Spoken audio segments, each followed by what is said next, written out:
श्री साई सचरित का 11वां अध्याय भक्तों को बाबा के सानिध्य में प्राप्त होने वाले सुख, उनकी अद्भुत भविष्यवाणियों और आध्यात्मिक उपदेशों पर प्रकाश डालता है। यह अध्याय मुख्य रूप से दो भक्तों काका साहेब दीक्षित और बापू साहेब जोग से जुड़ी घटनाओं के माध्यम से बाबा की शिक्षाओं को प्रस्तुत करता है।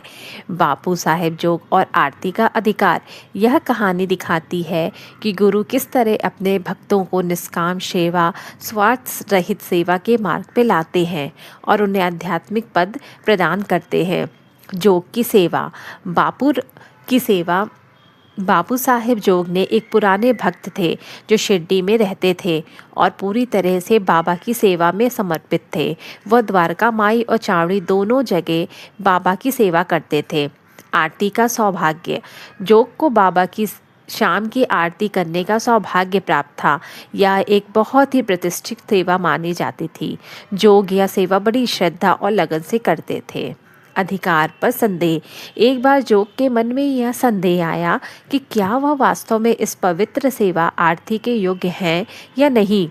उन्हें लगा शायद उन्हें आरती के लिए औपचारिक रूप से नियुक्ति नहीं किया गया है।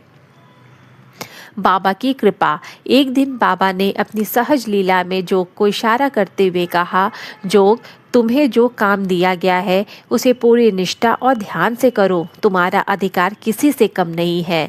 आध्यात्मिक संदेश। बाबा ने उन्हें समझाया कि कर्म ही सब कुछ है और उन्हें कर्म करते रहना चाहिए। बाबा ने यह स्पष्ट रूप से उन्हें यह आदेश दिया कि वे आरती करते रहें। निष्कर्ष। इस घटना से सिद्ध होता है कि गुरु की सेवा का अधिकार किसी पद या औपचारिक नियुक्ति से नहीं आता है, बल्कि गुरु की इच्छा और आशीर्वाद से आता है। जोग को इस तरह से संतोष और आध्यात्मिक प्रेरणा मिली। और स्नान की कथा। यह घटना बाबा की सर्वज्ञता और भविष्यवाणी की अद्भुत शक्ति को दर्शाती है। काका साहेब की योजना। काका साहेब दीक्षित एक बहुत ही शिक्षित और धनी भक्त थे। एक बार उन्होंने शिरडी में रहने के दौरान पर्वत पर बहने वाली एक नदी में जाकर स्नान करने की योजना बनाई। उन्होंने सोचा वहाँ स्नान करना पवित्र होगा। बाबा की चेतावनी। इससे पहले कि दीक्षित अपनी योजना पर अमल करते, वह बाबा के दर्शन के लिए द्वारका माई पहुँचे। बाबा ने दीक्षित को देखते हुए पूछना शुरू कर दिया, दीक्षित, क्या तुमने उस नदी में स्नान कर लिया है? क्या पानी बहुत तेज था? क्या तुम फिसल तो नहीं गए? दीक्षित आश्चर्यचकित। दीक्षित को बहुत आश्चर्य हुआ क्योंकि उन्होंने अपनी योजना किसी को नहीं बताई थी। बाबा की बातें सुनकर उन्हें लगा कि बाबा ने उनकी योजना और उससे जुड़े संभावित खतरे को पहले ही जान लिया था। संदेह का कारण। दीक्षित को लगा कि बाबा शायद उन्हें वहां अकेले जाने से रोकना चाहते थे, क्योंकि हो सकता है कि नदी में पानी बहुत तेज हो या घाट फिसलन भरा हो। निष्कर्ष। बाबा ने अपनी लीला से यह सिद्ध कर दिया कि वह अपने भक्तों के मन की बात और उनके भविष्य के खतरों को जानते हैं। बाबा हमेशा अप्रत्यक्ष रूप से भक्तों को सही राह पर लाते थे और उन्हें खतरों से बचाते थे। अन्न का दान। अध्याय 11 में बाबा के द्वारा दिए गए अन्न दान, भोजन दान के महत्व पर जोर दिया गया है। भूख और दान। बाबा अक्सर अपने भक्तों को भूखों को भोजन कराने का उपदेश देते थे। वह कहते थे कि भूखे को भोजन कराना सबसे बड़ा धर्म है। बाबा का भोजन।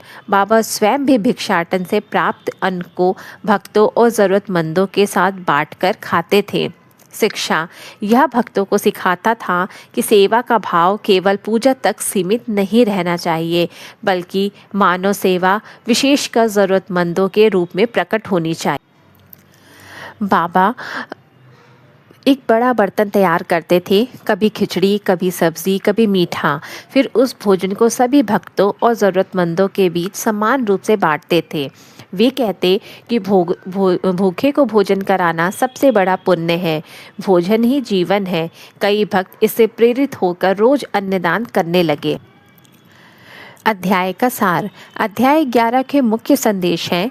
गुरु का आदेश ही अधिकार है। सच्चे गुरु की सेवा का अधिकार बाहरी मान्यता से नहीं, बल्कि गुरु की इच्छा और आदेश से प्राप्त होता है।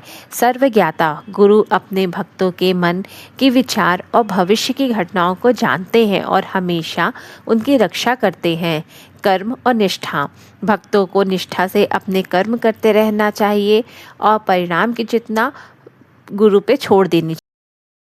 श्री सद्गुरु साईनाथार्पणमस्तु। शुभम भवतु। ओम साई राम।